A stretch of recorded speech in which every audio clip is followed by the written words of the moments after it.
mendakwa ada unsur rasuah dalam usaha merobohkan Ampang Park di Kuala Lumpur.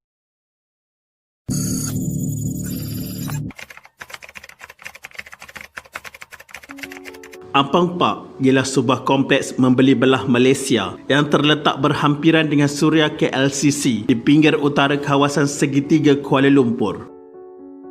Ia dibina pada 1972 dan dibuka kepada orang ramai pada 15 Mac 1973. Ia merupakan kompleks beli belah yang pertama di Malaysia dengan keseluruhan 250 lot premis yang menjual pelbagai jenis barangan keperluan dan kehendak selain perkhidmatan untuk warga kota. Ia dibangunkan oleh syarikat Loh Keng Huat Brothers Realty Sdn Bhd berikutan kejayaan projek pertamanya di Singapura, People's Park yang dibuka pada 1968. Ia amat popular dan sering dikunjungi keluarga diplomat, orang kebanyakan dan warga asing yang tinggal di Lembah Kelang. Kejayaan Ampang Park turut membuka laluan kepada pusat membeli belah lain yang dibuka sekitar tahun 1970-an dan masih beroperasi sehingga ke hari ini. Ia termasuk kompleks pertama di Jalan Tuanku Abdul Rahman pada 1976 dan Plaza Sungai Wang. Pada Oktober 2015, berita berlaku bahawa pusat membeli belah itu akan dirobohkan untuk memberi laluan kepada projek MR22 laluan Sungai Buloh, Serdang, Putrajaya. Penyewa dan pemilik kedai di pusat membeli belah itu mencadangkan bahawa stesen MRT yang dicadangkan dibina di pusat Ampang Park dibina di belakang pusat membeli belah itu. Tetapi cadangan mereka tidak diendahkan. Seterusnya, kempen Save Ampang Park ditubuhkan untuk menggesa kerajaan untuk menimbang semula perobohan itu. Tapi MRT Corp telah memberikan dua kata putus kepada pemilik strata pengambilan tanah atau persetujuan bersama di mana MRT Corp akan merobohkan pusat beli belah Ampang Park dan membina sebuah pusat membeli belah baru untuk pemiliknya apabila projek MRT Ampang Park siap dalam tempoh 7 tahun. Pada 6 November 2015, MRT Corp mengumumkan bahawa pusat membeli belah itu tidak jadi untuk dirobohkan kerana berikutan konflik dalam pilihan reka bentuk baru untuk stesen Ampang Park. Dikabarkan reka bentuk yang dicadangkan integrasi fizikal penuh antara stesen MRT Ampang Park dan stesen transit aliran ringan Ampang Park LRT tidak dapat dibina di tapak tersebut. Tidak berhenti di situ, 39 pemilik dan penyewa memulakan tindakan perundangan mereka pada 8 Januari 2016 dengan memfailkan permohonan semakan kehakiman bagi membatalkan kelulusan merobohkan pusat membeli belah itu untuk memberi laluan kepada pembinaan laluan pejalan kaki bawah tanah yang menghubungkan stesen MRT baru ke stesen transit aliran ringan LRT Ampang Park. Mereka menamakan Kementerian Wilayah Persekutuan, Kerajaan Malaysia, Pengarah Tanah dan Galian Wilayah Persekutuan serta Pentadbir Tanah Wilayah Persekutuan Kuala Lumpur sebagai responden. Bagaimanapun, kumpulan itu kemudiannya mengeluarkan Kementerian Wilayah Persekutuan dan Kerajaan Malaysia sebagai responden dalam permohonan semakan kehakiman itu. Bagaimanapun, pada 30 Jun 2016, Mahkamah Tinggi Kuala Lumpur menolak permohonan mereka selepas memutuskan pengambilan tanah itu dilakukan dengan sempurna dan mengikut undang-undang. Hakim Datuk Hanifah Fariqullah dilaporkan bersetuju dengan hujah Mass Rapid Transit Corporation Sdn Bhd MRT Corp yang dinamakan sebagai responden ketiga dengan merujuk kepada objektif pengambilan tanah itu atas faktor keselamatan.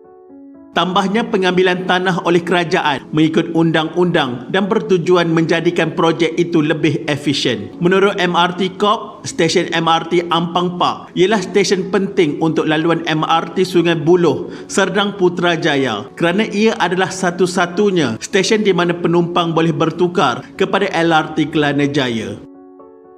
Selepas kegagalan rayuan, perobohan atau pengambilan tanah untuk Ampang Park telah dibenarkan.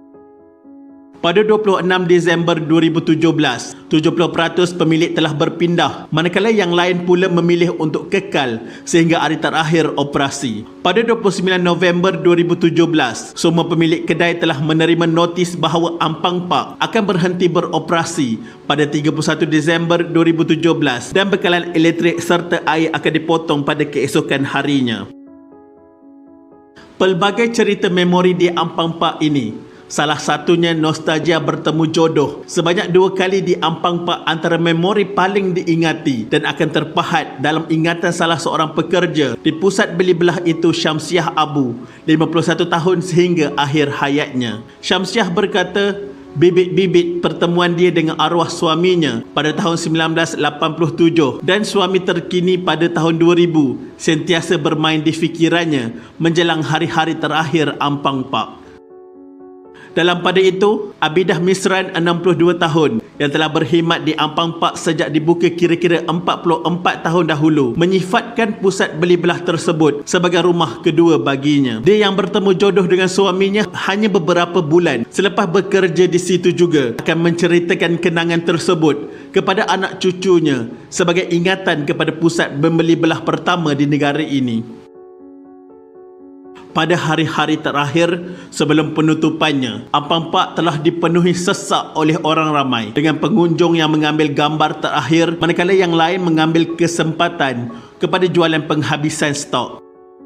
Begitu juga dengan McDonald's, cawangan pusat membeli belah itu turut mengakhiri operasi mereka setelah 28 tahun berada di pusat membeli belah itu. Demi meraihkan penutupannya, restoran itu menganjurkan majlis khas untuk merakamkan kenangan manis bersama-sama pelanggannya dengan pelbagai aktiviti antaranya sesi fotografi, lukisan muka dan persembahan baskers.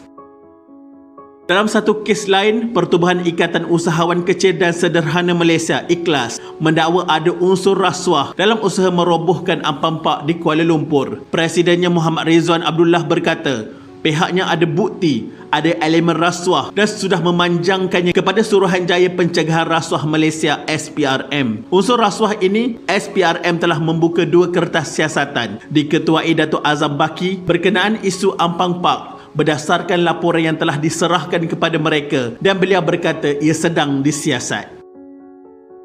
Namun, Ampang Pak telah menutup tirainya selepas hampir 45 tahun beroperasi pada 31 Disember 2017. Kerja-kerja perobohan bermula sebaik sahaja ditutup. Pada bulan Januari 2018, siling hiasan lengkapan dan pendawaian elektrik telah dialih keluar dari pusat beli belah. Ia telah menimbulkan kebimbangan keselamatan awam. Pada 23 Januari 2018, MRT Corp mengeluarkan satu kenyataan yang memisahkan diri mereka daripada kerja-kerja perobohan di pusat membeli belah itu. Disebabkan pengambilan tanah untuk Ampang Pak masih belum selesai sepenuhnya, MRT Corp tidak dapat melakukan apa-apa kerja pada bangunan itu dan sepatutnya kerja-kerja merobohkan tidak boleh dilakukan. Dalam masa yang sama, laporan polis juga dibuat berkenaan dengan kes ini. Selepas pengambilan tanah selesai, Ampang Pak dikelilingi oleh pagar pembinaan sebelum perobohan bermula pada Mei 2018. Walau bagaimanapun, pada 30 Mei 2018, Perdana Menteri ke-7 Tun Dr. Mahathir Mohamad mengumumkan pembatalan projek MRT 3 serta-merta atas sebab-sebab yang tidak dinyatakan. Sekian, terima kasih.